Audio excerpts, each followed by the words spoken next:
Yo, what's up, everybody? It's your boy Pete Taylor. We back with another episode. Two lanes, one mic. Yes, sir. We are in the house. And I got a special guest in here with me tonight.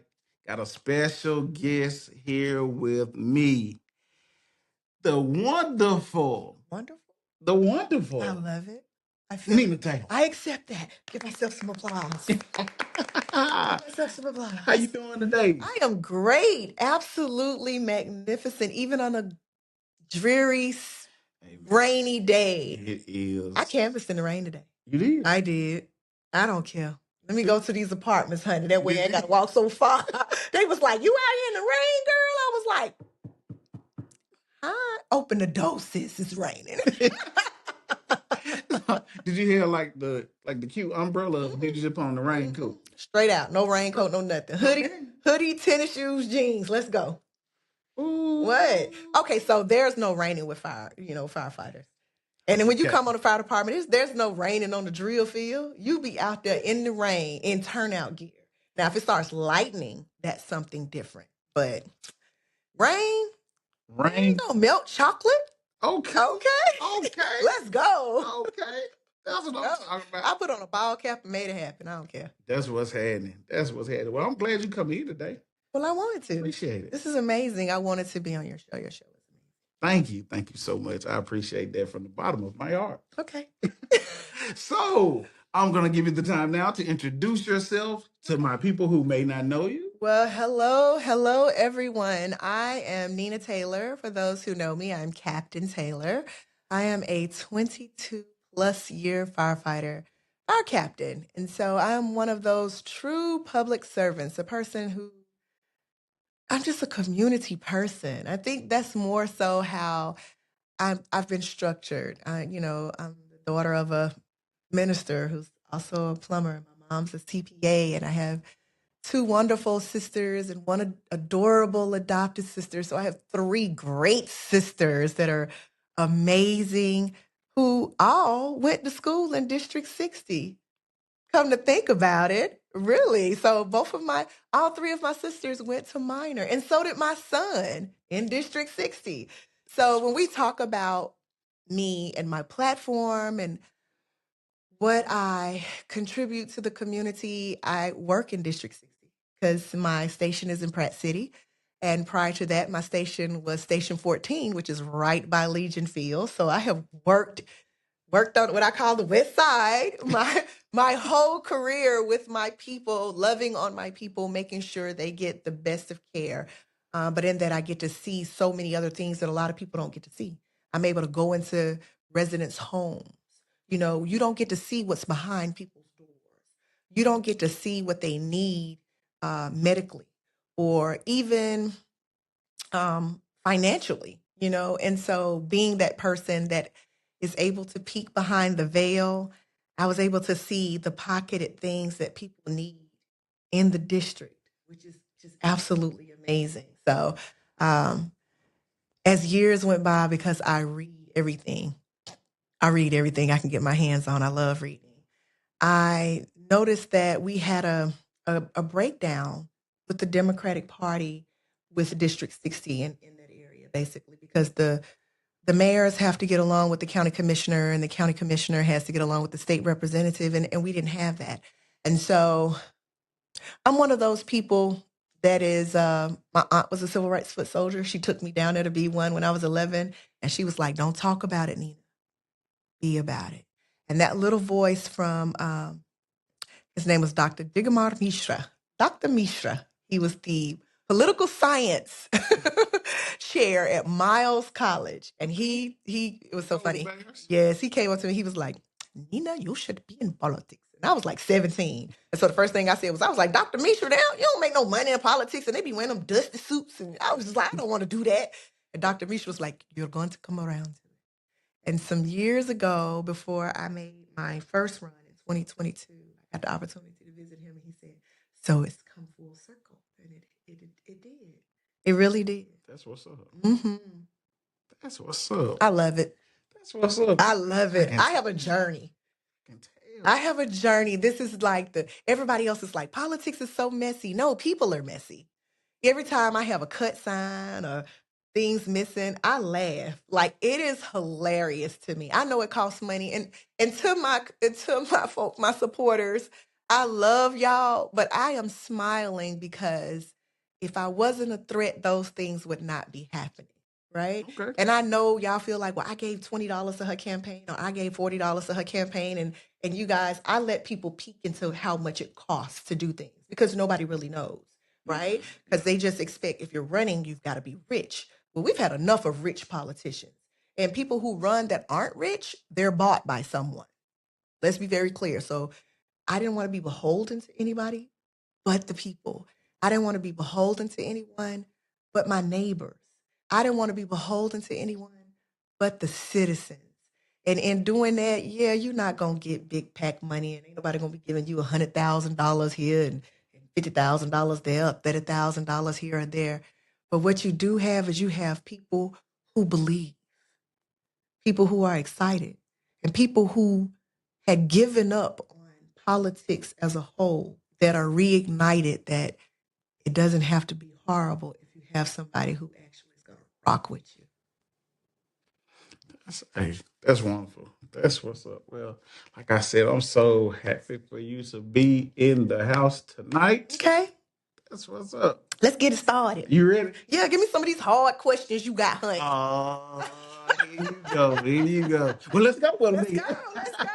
So, you mentioned your 22 years of service as a captain firefighter. Oh, yeah. How does running toward problems in emergency services translate to solving legislative gridlock in the state house? So let me say this.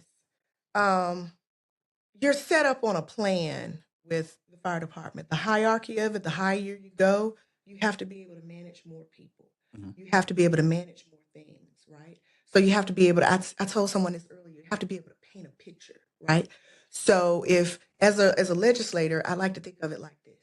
All the citizens are just like all the citizens that I would have that are dependent on me in my district. Do you understand? And they need to know that they feel safe. They need to know that I'm going to give them the information that they need in order for them to have a better quality of life. And so legislators are the people who create legislative plans for that. They're over budgets. Do you understand? So one of the things that your legislators, they get their amount or they fight for their portion of the educational budget. Do you understand? Now, here's what we haven't had. When we're talking about an educational budget, we haven't had anybody that has been an educator. Unless you've been an educator, you don't know what it's like to fight for them little few pennies that you're getting in a Title I school in order to try to get the students what they need. You don't know that, right? You don't have it. You hear teachers aren't paid enough, and teachers are paid once a month. I want you to think about that. One time, right? So you got to go 30 days before and then you got to manage that money. Lord forbid something happens. You know what I'm saying? Yeah. That you got to figure out what you're going to do to rob Peter to pay Paul and this, that, and the other, right? So, but legislators, like they getting their money for working part-time, right? Over 60 grand a year. They get their money, right? So we vote them in order to be able to be our representative. So before I decided to even become a person to run for that seat, I decided to become an educator. Because people kept saying, when they said the education budget, I needed to know everything about the education budget. I needed to know it all. You hear me? I needed to know how many billions of dollars was in it. And then when I saw it the first time, I went, oh, this is billions of dollars. And then I looked at all of the schools in the state of Alabama, and I went, that is no money. That's oh my God. This is why we're struggling. This is why schools are closing. Yeah. This is not enough. You know, we expect more from our educators, but we're bootstrapping them. So you need to have someone that has a seat at the table. Public safety needs to have people who have a seat at the table. Right now, in those 105 seats down there, they got Alan Treadaway. Alan Treadaway is police, right? Who do we have down there for fire? Everybody love a firefighter. Everybody ain't loving police officers, right? Yeah. But who do you have? Like, I am that multifaceted person who has the nonprofit, who has a functionable program that takes women off of Section 8. So when you're talking about having that seat at the table, who's been in the homes of people where they had to make a choice on whether they were going to pay their water bill or get their medication. And I've been the person to take money out of my pocket to get their medication, or they have a disability and they can't get out their house. They need a ramp. So they call in the fire department all the time in order for us to take them down them 4, 5 stairs or this, that, and the other. So I just be like, hey, how much did it cost to get this ramp? And then I get on social media and be like, I need 8 friends to give me $25. It's a dude back here. He said he'll build a ramp. He got the wood, this, that, and the other, and come back to the house. And 2 hours later, the ramp is built. You see a need and you fix it. So when you're talking about legislation, you got to read it. You have to read it. And I'm going to say this and I will drill it into everyone's head. The United States Constitution is less than 9,000 words. That's for over 330 million people. Lots and lots and lots of people. Do you hear me? The Alabama State Constitution, how long you think it is? How many words you think it is? About 5. No. It's 388,000 words. It's longer than the whole Harry Potter series. I know because I read it. I like Harry Potter series. Okay. But I'm just saying, it's longer than a whole series. Mm-hmm. And this is the Constitution for the state of Alabama. And it's done that way because they had to figure out how to bootstrap certain counties after Reconstruction. So you look at the foundation of everything. Public safety is the foundation of every area. And then education. People look for safe, EMS, and a safe place for their children to go to school when they're talking about moving into areas and having value. Okay. Hey, you're talking about these hard questions. That wasn't too hard for you. I love that. What's up? So you describe yourself as an independent leader rooted in people power. Yes. Can you share a specific instance where you had to go against political insiders to do what was right for your community? I mean, I'm doing it now in this campaign, right? I'm very forthcoming. A lot of people that know me know that during the William Bell era and Randall Woodfin coming in, I worked on his campaign. I did. I was right there with him, Miss 99 neighborhood. Do you hear me? And I've seen him from the guy that I called it the ratatouille beard because, he had to get it to grow in. And he was real skinny and he looked so malnourished at the time. I was like, bro, you need to eat a sandwich, you know what I'm saying? But you handsome. We gonna rock with you, you know what I'm saying? I'm boots on the ground with you, bro. I'm gonna walk with you, you know what I'm saying? Worked, volunteered on his campaign and all of that. But people grow and you watch how they grow and you watch how they maneuver. And you don't necessarily have to agree with them. Do you understand? You can still like them. Yeah, but you don't necessarily have to agree with them. And so, I mean, even in this run, I don't agree with the incumbent. And I really don't agree with, Miss Lumpkin. I don't agree with Randall on some of the things. But I do agree on one thing. People should always be first. It shouldn't be a tagline. It should be the actual wholesome event of it all. And so even now, because I just won't lay down and just let it be, I'm still swinging. That has gone across. I've seen things that are fractured. You know what I'm saying? Like my mayor doesn't speak to me anymore. I even sent him a text message. Was like, bro, I ain't never been somewhere and you ain't never speak to me. It's kind of weird, but I still love you and tell joy and love and squeeze on them and tell that beautiful wife of yours. I said, hey. Yeah. All right. Look, you founded Special Toys for Special Kids. I love that. How will you ensure that the needs of the disability community are prioritized in the state budget? So it has to be a joint effort between everyone. We have so many legislative loopholes going on right now.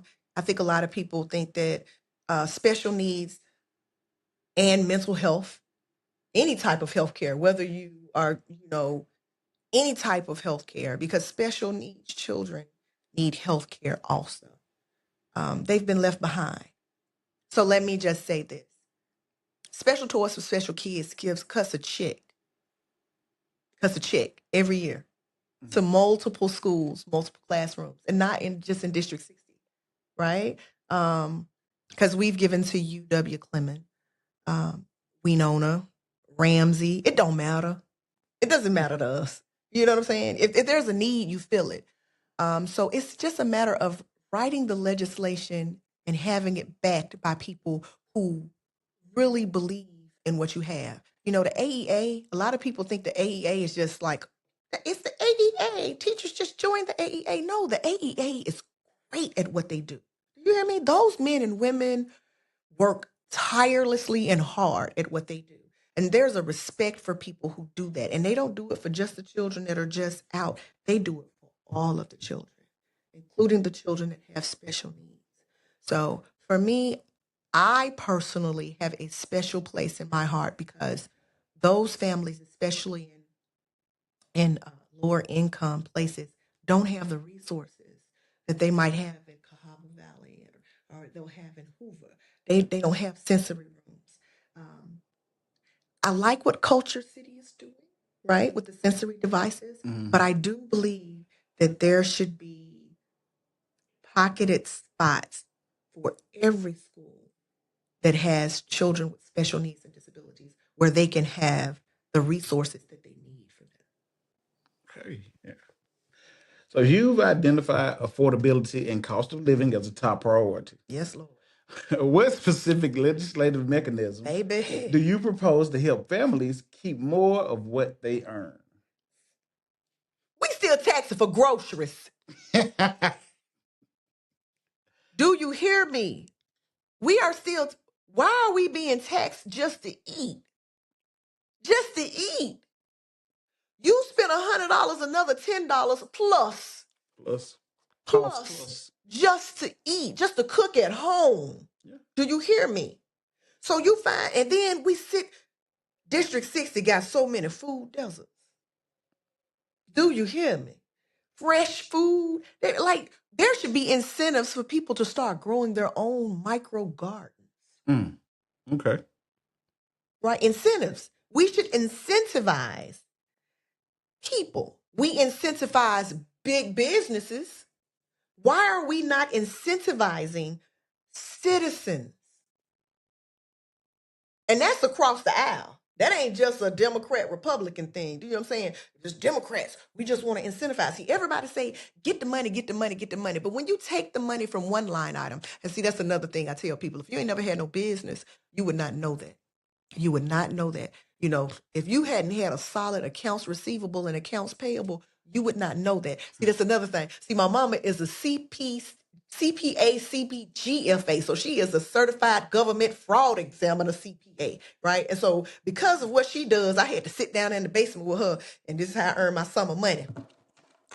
And I was looking at this, and I was going, Mama, they finna have to owe some money. So if you haven't done that, you can't look at a legislative budget and look at it and think you'll see this money and think it's a lot of money. When in all actuality, it's really not for a whole state. And when you take something from one place, you got to replace it to another. The money gotta come from somewhere. And nobody wants to let go of their piece of the pie, right?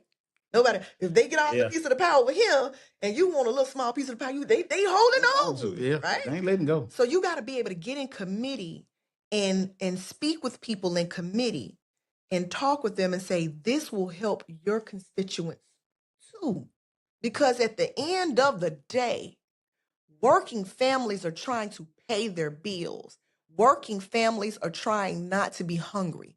Working families are trying to have affordable health care.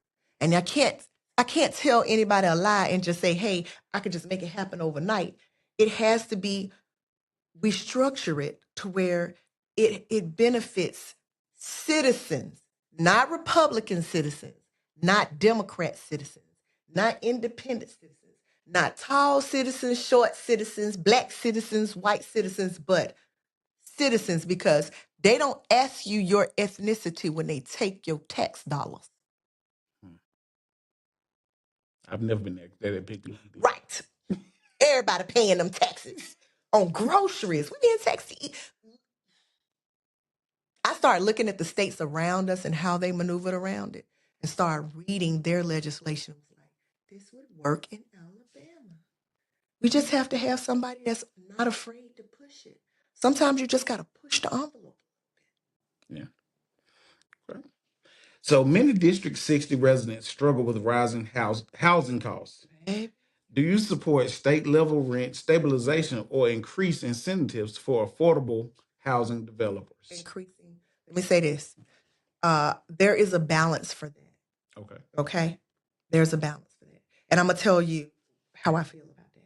In District 60 in Pratt City, right there off of 2nd Street, right where the tornado swept through down 2011 before you get to the trucking place right on 2nd Street. You know, they had that open space and they started building little houses over there. So, you know, they did the subdivision over there. Yeah. Right? Okay. Yeah, I know you're talking about. Homes, right? I was just there. This is how the universe works for me. I was just canvassing.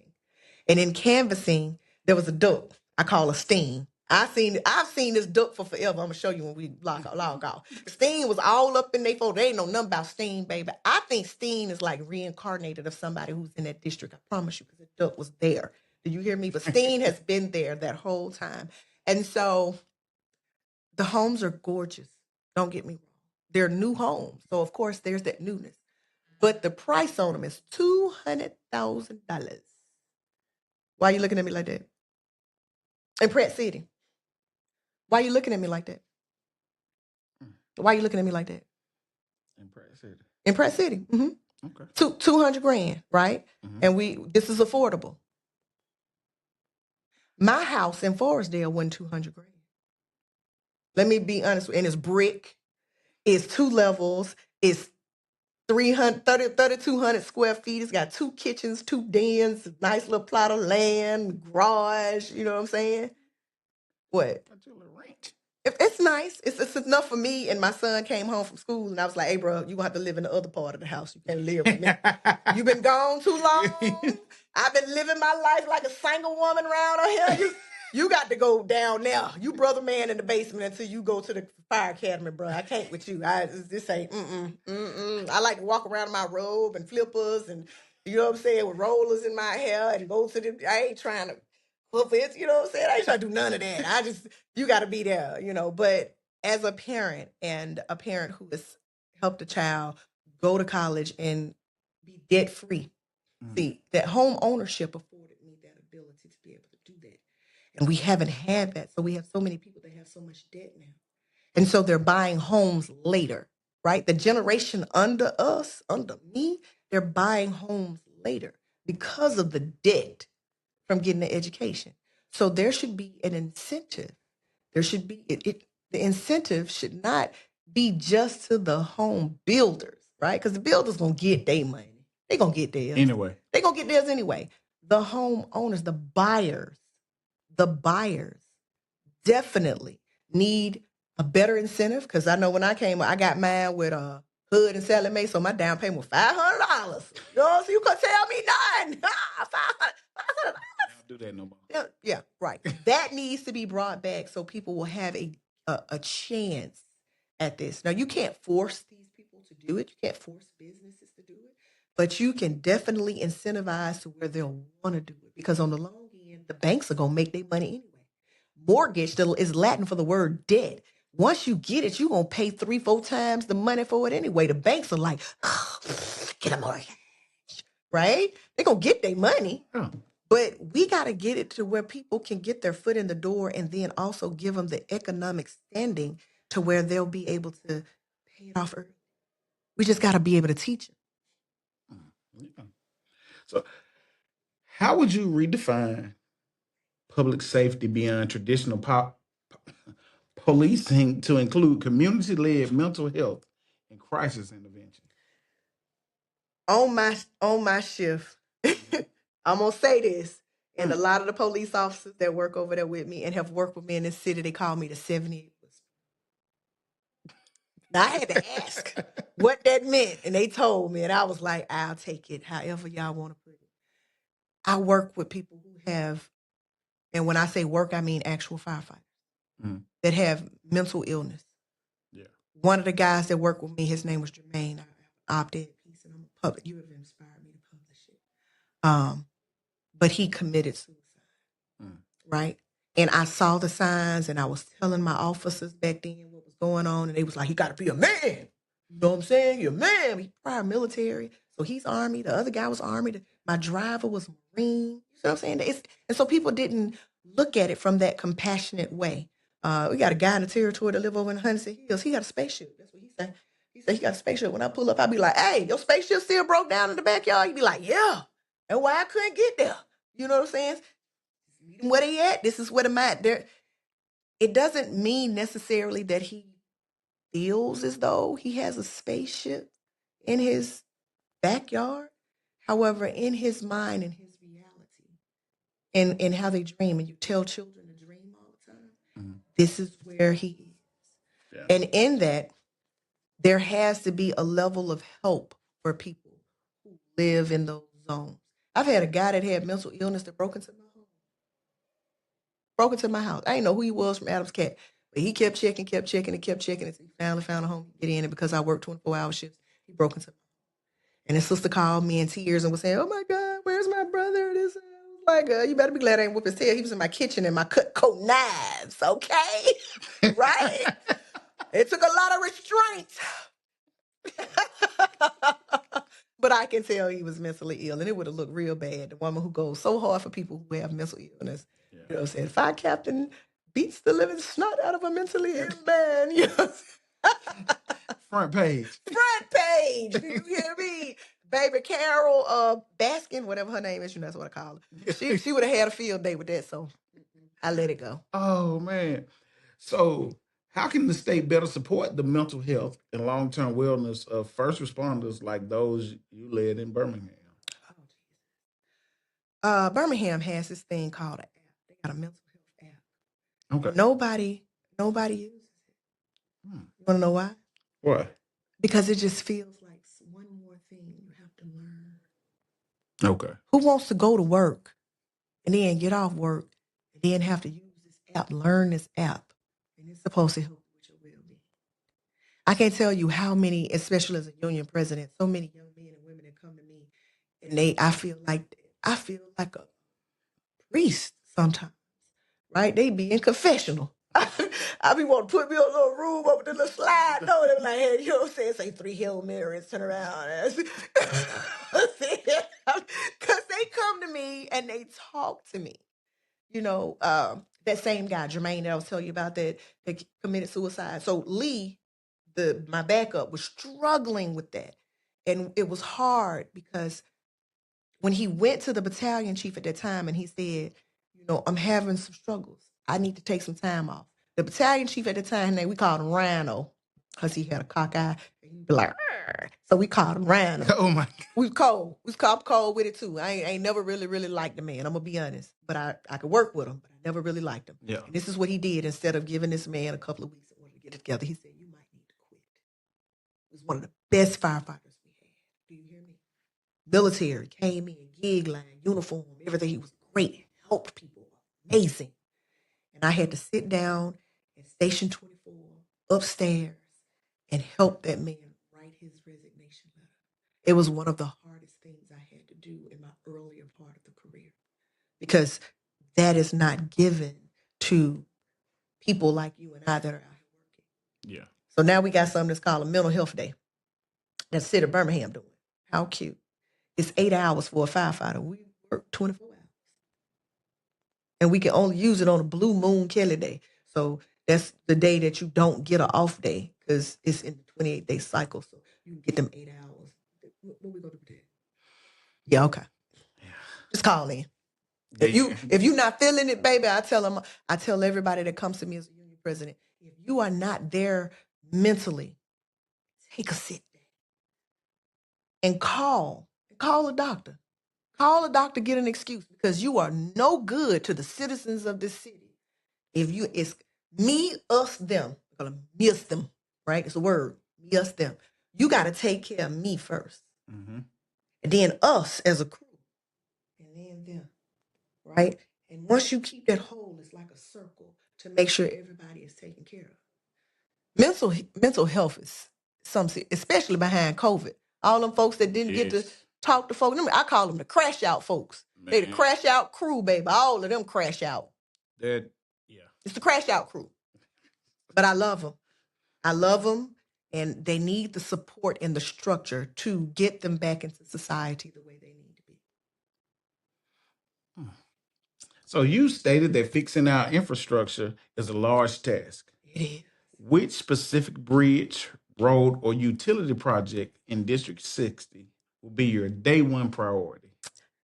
You know, we haven't moved to other equitable resources in certain places.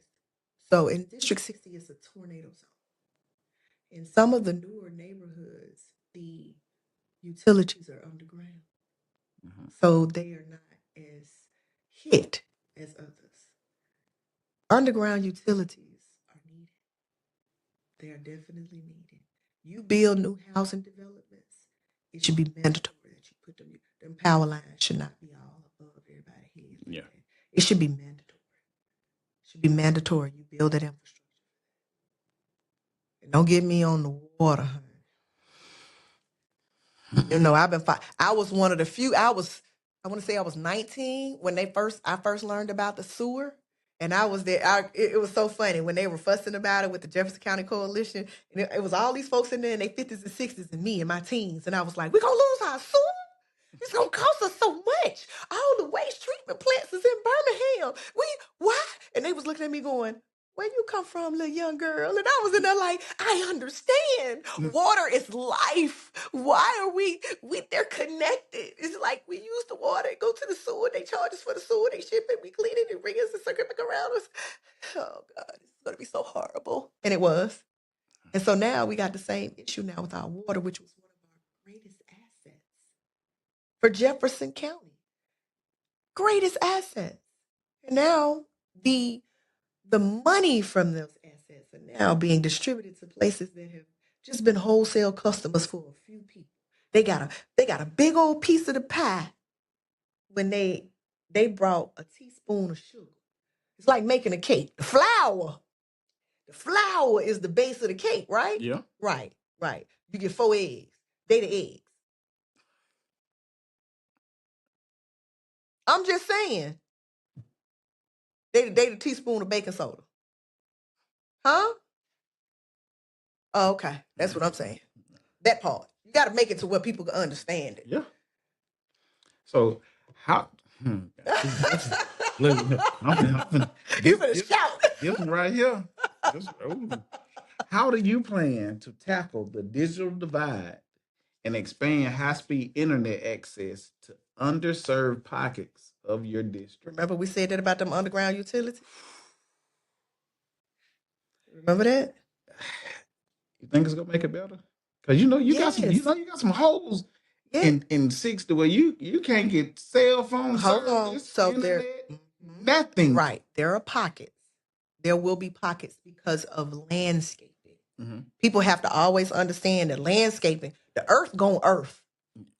Every day. The earth gon' earth. That's why people coming up with satellite stuff. What is this? The new thing? Something link? It's the Elon Musk thing. What is it? Something link, whatever. Yeah. Starlink. Yeah, that's it. Right. It's Starlink. Right. They come up with their new stuff. Right. So that is a different line of sight than this. It is. That is going to become more affordable than people would ever think. Okay. Because we're moving to a digital space. Yeah. Because they're now putting big warehouses, big old warehouse, data centers everywhere. You know what I'm saying? You get a data center. You get a data center. You get a data center. Data center. You get one. You get one. You get one. You get one. Those data centers have to give back to the communities. Mm-hmm. If we're going to have data centers in inner city spaces, they should be providing something back to the community automatically. Yes, definitely. Automatically. Yeah. So you've mentioned finding innovative ways to lower the cost of higher education. Yes. Does this include expanding dual enrollment and specific state-funded grant programs? Yes. Vehemently, yes. You know how much it makes college more affordable when you've gotten your first 2 years in high school? Yes. When you've gotten your associate's degree? When you bring a trade program to a high school? Yes. Do you hear me? And now you got plumbers, electricians, carpenters out of high school. You've built your workforce from innovative young children. Let me brag on our children. Go ahead. Southampton Elementary has a group of children, and these 5 children just came back from Washington, D.C., out of Southampton, from Southampton Elementary School.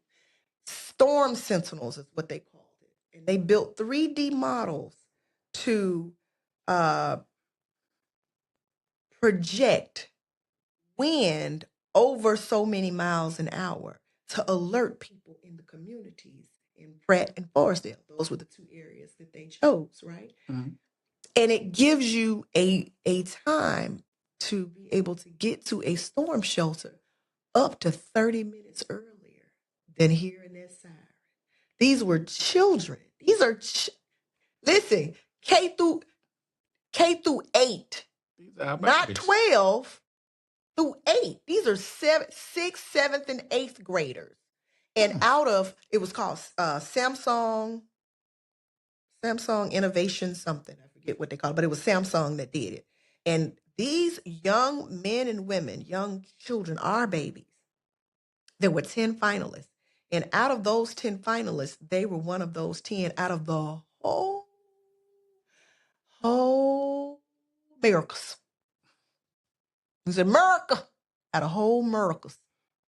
And I want to say 8. Don't quote me on that, but I'm almost ready to be 10 toes down. And 8 of the finalists were high school. And they were K through 8. Wow. And they made it. Do you hear me? They and the work they did is amazing. And you can't tell me that ain't needed over in those areas. It is. When children come up with a way to fix the problem, they are the future. I am huge on educating and bettering our kids. Mm-hmm. I mean, that's one of the biggest things that I believe in, that I stress on. I have a leadership workshop coming up this weekend with the babies. Yeah. We cousins. With 10 young men. We cousins, man. We cousins. We might well have gone on and tell everybody we cousins. I got 10 young men coming, and I got some mentors that are coming to talk to awesome. me.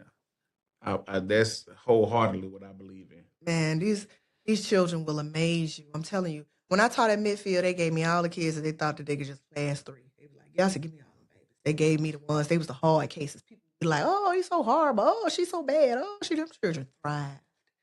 They thrived. They are amazing. I love them. They love me back. And now they got great jobs with the post office. And you know what I'm saying? This is your next postal carrier. Yeah. Right? This is the next person that's going to come through. Your next nurse, your next doctor, your next blue collar worker, you know, whether they are building homes or building bridges. These are the people that are going to take over the mantle. And so we have to invest in them. Yes, definitely. We definitely have to invest. That dual enrollment is thebomb.com. Yeah. You hear me? It's setting a lot of kids up for greatness. It is. And it needs to be expanded. It needs to be expanded and expanded to community colleges. You know, Lawson State is a great school. And I went there, was Perry Ward. You know what I'm saying? Dr. Ward was amazing. I was a bad child back then, too. I mean, I went bad, but I was young. But I was like, you know what I'm saying? I was like, Dr. Ward, I don't like that class. I don't like that teacher. That teacher dumb. I would say that to him. You know, I ain't know no better. I was, you know, it's just what came out back then. You know what I'm saying? I was like, he's not smart. I don't know why he's teaching me. He's not smart. Because I had a teacher to do me that way. So we had a test. I missed the first 2 days of school. And the test was write the preamble to the Constitution. We the people, in order to form a more perfect union. I know it by heart. Mm. And I've known it since I was like 6. So when I got the test, I was like, and I handed it to him. And then he accused me of cheating. And I went, I know you lying. Not like that, but I said, you know how I see it. I know you lying. And he was like, Ain't no way you would know that. Somebody had to tell you. You had it written in your, like he checked my hand to see if I had it written in my hand, which was weird. And I was like, well, you think I wrote it like right here? I was like, I know it. You want me to quote it back to you? And he was like, no, everybody's taking the test. Because I was just going to say it in front of the classroom. In front of everybody. Right, in front of, I was like, well, if we want to do this, then I just give him the keys to the city, bro. Yeah. And he ain't like that. And so they had to tell me to turn it down, Nina. Turn it down. I was like, man, bump that. You gave me something that I knew. Even when we were having issues with women getting promoted on the fire department, I remember what put me over there is they asked the question of the city of Birmingham has a discrimination policy. Name 6 forms of discrimination, right? And it's not a Birmingham Fire and Rescue policy. It's a city of Birmingham policy. So nobody picks up the city of Birmingham policy book, but I had taken tort when I was at Miles College. So that was one of my first classes. So I was cocky. I was in there like age, gender, sex. You see what I'm saying? I was doing it. I'm talking about it. And I was like, and I did it again. I was like, yeah, age. You want me to do that for you again so y'all can write it down? Gender. Write that down. Sex, ethnic origin. I was doing it like that. And the men was writing and they was looking up at me. Right? I was like, I know ain't nobody got this. I know it. But then when the list came out and I wasn't promoted, I was like, challenge. And I'm going to tell you what I mean by cross lines. I went to a gubernatorial ball years ago. This is when Don Siegelman was in. So it was in the early 2000s. And I met this woman by the name of Lily Ledbetter. She was sitting at the table with me. And Lily is the most countryest, wiry white woman I think I had ever. Hi, how you doing? Just country white woman, fiery, amazing, staunch Republican. Do you hear me? But baby, something about her spirit said she fights. And I really didn't know anything about her for real. Do you hear me? Mm-hmm. But this is what I found out. The very first law that Barack Obama signed in was the Ledbetter Law. This woman, do you hear me? And this woman remembered me years later. She said, she called me. I was so hot because, I didn't get promoted because after that, I was like looking at the list of the dudes that got promoted and I was like, he doesn't know he don't know the difference between a subject and a verb. I just can't, somebody had to get these dudes the answers. Ain't no way. Let me go file this EEOC complaint. And the universe works in your favor when you do good and you right by people. And so I pulled over. I hadn't pulled over yet. I was driving, but I was still kind of hot. And so my phone rang and it was Miss Lily. And I ain't know. She said, hi, may I speak to Nina? And I was like, who is this? I was so dry. I said, who is this? She was like, it's Lily. And I said, Lily who? Lily who? I don't know no Lily. Lily. She said, Ledbetter. I said, from the gubernatorial ball? She was like, yes, honey. I just see you all over these billboards, covers of magazines, and you all in the airport. Honey, they made you the fire chief yet? I said, no, ma'am, they ain't made me the fire chief. In fact, they're trying to keep me as a firefighter, and I've been here too long. I'm on my way to the EEOC right now. She said, pull over. So I pulled over. Right there. Do you hear me? Right where I was, I pulled over. So I went up a block, and then I pulled over. It was right by the McWayne Center. And she says, I'm going to call somebody. You answer the phone. Yes, ma'am. I pulled over, and about 3 minutes later, my phone rang, and it was a white guy. I could kind of tell he was a bit younger than Miss Lily. He says, hi, may I speak to Nina Taylor? I said, you can. He said, do you know who I am? I said, no. He says, my name is John Goldfarb. I said, okay, I still don't know who you are. He said, I'm the attorney that represented Lily Ledbetter all the way to the Supreme Court. I said, federal? He said, yeah. He said, and she called me and said I should help you. I said, oh, okay then. Now, it's still not registering. Do you understand? Because I'm still hot. Yeah. It's not registering. And he says, how fast can you get to my office? I said, give me the address. He said, you don't need, I said, just give me the address. I know the city like the back of my hand. He gave me the address. And I was on the phone with him like this, phone on this side. And I looked over and then I looked like this. And when I tell you, Wiggins, Goldfarb, and Fisher was right there. Right there. Do you hear me? The building was right there. I was literally in front of the building. he said, how fast can you get here? I said, as fast as I can park on this one way, because the one way for second goes that way. Yeah. And I was going this way. So I ain't gonna lie. I just pulled up and bagged it to the spot. I ain't gonna, it's what I did. You know what I'm saying?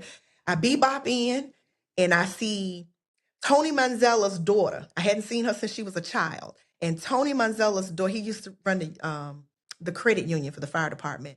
And she remembered me, and she was like, "Hey, Nina, you're here. What are you here for?" I said, "I'm here to see John Goldfire." She said, "Oh, girl, let me walk you up." She walks me up to the room. I get in. He asked me one question. He said, "Do you think? Do you feel? Or do you know they've passed you over?" I said, "It ain't about what I can think, because it's about what you can prove, right? And my feelings ain't got nothing to do with this. When we operate on feelings, we get things wrong. I'm a facts over feelings person. I want you to know this. I'm a facts over feelings person." I said, "I know." And then I whipped out my notebook. See, I was like Cat Williams back then. I had all my little stuff labeled and all kind of stuff. And I slid it to him. He said, "Oh." He said, "They scared of you. They scared of you." He said, "It's going to be a fight." He said, "But I think you're ready for it." I said, "I am. I'm so ready for it." Ooh, Beautiful. yes. Lily Ledbetter. And what I say? Republican. Staunch. Do you hear me? But party lines don't mean nothing when you're doing what's right. Do you understand? Lily was like, "I know you a powerhouse. I know you can drag 350 pounds easy, because you ain't no little girl." She said, "You're not a little woman." Back then, I was super muscular. You know what I'm saying? You could tell me that, but I was fit. Woo, I was so fit. I was fine. Couldn't tell me nothing. You was what? Fine. I wasn't fine. I was fine. You hear me? You know, as you get more mature, you just fine. You know what I'm saying? It rhyme with wine. You know, fine. That's why they say fine is wine. It rhyme. But when you younger, you are fine. You know what I'm saying? I was fit. 150 pounds of lean. This 200 here. You know what I'm saying? This is 200. You know what I'm saying? I was 150 pounds of lean machine. And it was the best time of my life in knowing and growing and understanding legislation, because Miss Ledbetter was one of those people that taught me a whole lot. A white Republican woman. Do you hear me? And it wasn't those conversations of, uh, Republicans feel this way and Democrats feel this way and this, that, and the other. It was you make sure you stay on your journey to make sure people are treated fairly. I'm gonna always. That's why I love unions. Union busters. Because we stronger together, baby. Yes, definitely stronger together. I'm sorry, I got the testimonies for you. No, people go watch this and be like, "Oh my gosh." Well, look, I need you to look at that camera. At the camera. Hey, camera. If a voter in District 60 is currently undecided, yes, what is the one fearless thing you want them to know about your commitment to them? One, Two. two. I am a true public servant that can't be bought. I am happy with my baby chicks, chicken coop, and nice home. I chose to live in District 60. I made enough money. I make enough money now that I can go live in Highland Park and Greystone and this, that, and the other, but I chose District 60. My parents live in District 60. My son was educated in District 60, and I do believe that it is a beautiful place. Do you hear me? The smaller country pockets like Mocha, it's beautiful. You cross a lake to get in Mocha. Beautiful, beautiful place. Do you hear me? Pratt City was bustling when I was a younger child, because I grew up in Ensley. Bustling.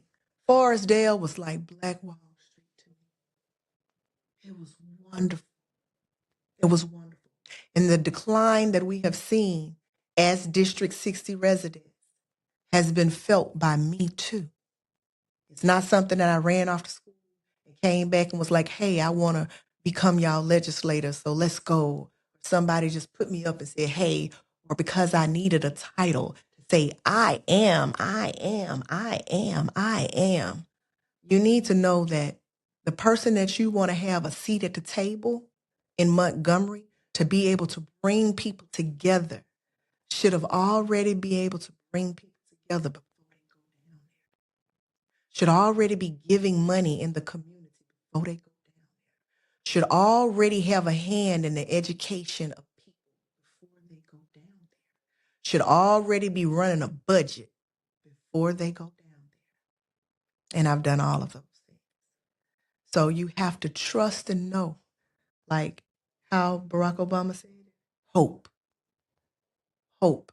People have given up on politics because they have lost hope because they've seen what our politicians are doing. Right? So now it's time for something different. I'm not the status quo. The status quo doesn't back me. The status quo, I am not wash, rinse, and repeat of family names. You know, humble beginnings, CPA and plumber. My daddy ministered. You know what I'm saying? And didn't take a salary from the church. They don't own no red bottom shoes or none of that. You know what I'm saying? They are happy with being a family and a community and will give you the shirt off their back. My dad is that type of guy. I've seen him do stuff for people just for free. And I know I'll be like, Dad, they should pay. You know what I'm saying? He'd be like, nah, baby, get your blessing on the end. When you give and you give from the heart, I tell people you give from your overflow. You fill your cup up, yes, them, and then you have overflow into this saucer. You give from that saucer to people. And those people are able to grow from that too. I need the citizens in District 60, no matter where you live, to know that we are all in this together. I visit all of those places. I have people that live in all of those places. I go barbecue. I'm going to their house. I'm going to their house too. Whether you live in Dosina, or you live in Mug, or you live in Pratt City. I pulled up at somebody's party in Smithfield just 2 days ago, and the dude that had a parrot that be down at I forget his name, that be down at Railroad Park. Yeah. He rode up on his bike. I was like, give me my parrot. I got a parrot. I'm talking with them. They drinking a few brews. I'm right there with them, honey. We all here together. So if you want to see something change in your community, you got to utilize the most powerful thing that you have, your ability to vote for the person that's going to bring that change. I'm fired up. I see. I'm fired up. I believe. Look, hey. I'm fired up. Man, I appreciate you coming in today. It's a joy. I appreciate you coming in today. It's a joy. But I got to do this because I have a tradition. What's the tradition? 2 lanes, 1 mic. Okay. What's the Because I love entertainment. I love movies. I love music. Mm-hmm. So I always got to ask somebody an entertainment question, no matter what. Okay. It's one or the other. Okay? You ready? You pick. Drew Hill or Jodeci? Jodeci. Oh. Why your face like that? You want to know why I want to say Jodeci? Yeah, I love Drew Hill. Don't get me wrong. But if you take away the lyrics and just have just the music, I want you to try it. Okay. And just listen to the background of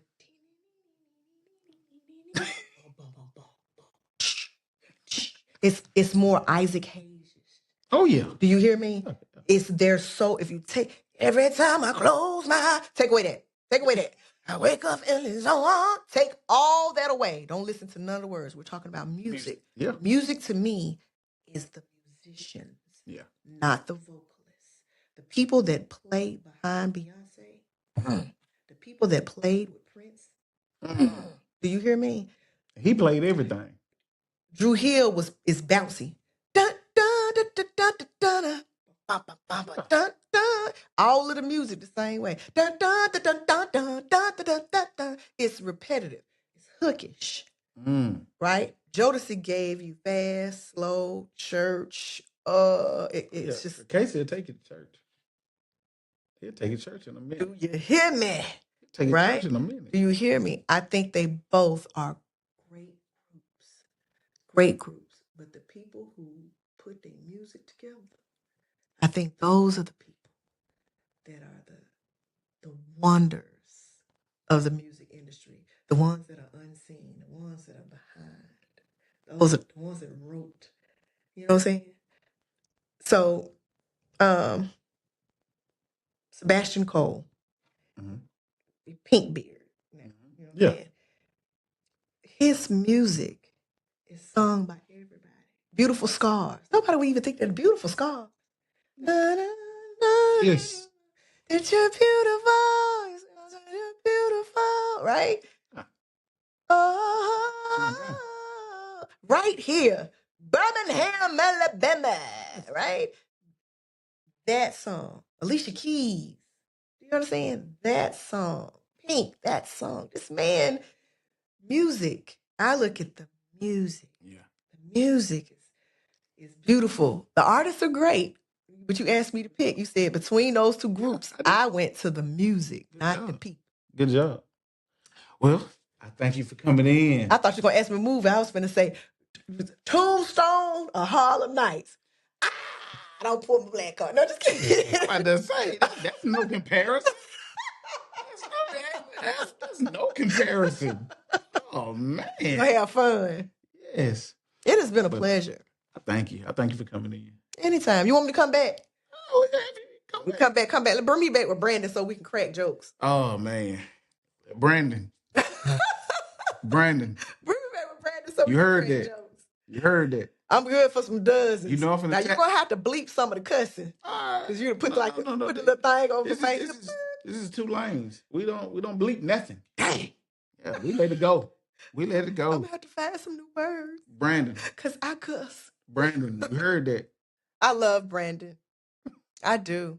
Brandon, I need you to pressure wash my driveway. You need to call me. I'm finna tag him. Yeah, tag him. I'm gonna tag him. As soon as I get, he's getting tagged. But thank everybody for watching. See y'all next time. 2 lanes, 1 mic. Appreciate y'all.